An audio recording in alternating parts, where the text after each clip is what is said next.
സർവകാല record തിരുത്തി കുതിക്കുകയാണ് സ്വർണ്ണവില. നമസ്കാരം, കൊട്ടാരക്കര മീഡിയയിലേക്ക് സ്വാഗതം. തുടർച്ചയായ രണ്ടാം ദിവസവും സർവകാല റെക്കോർഡ് തിരുത്തി സ്വർണം.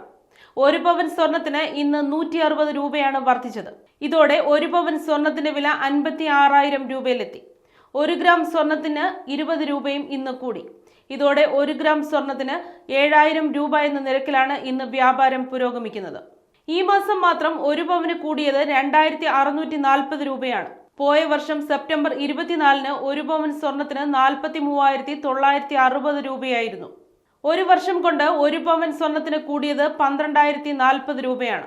അമേരിക്കൻ ഫെഡറൽ റിസർവ് പലിശ നിരക്കിൽ 0.5% കുറച്ചതോടെയാണ് സ്വർണ്ണ വിലക്കയറ്റം തുടങ്ങിയത്. പശ്ചിമേഷ്യയിൽ സംഘർഷം വർദ്ധിച്ചതോടെ മറ്റ് നിക്ഷേപങ്ങളെക്കാൾ സുരക്ഷിതമാണെന്ന തോന്നലിൽ നിക്ഷേപകർ സ്വർണത്തിലേക്ക് തിരിയുന്നത് ഡിമാൻഡ് വൻതോതിൽ വർദ്ധിപ്പിക്കുകയാണ്. ഇതാണ് സ്വർണ്ണവില പിടിച്ചാൽ കിട്ടാത്ത ഉയരത്തിലേക്ക് പോകാൻ കാരണം.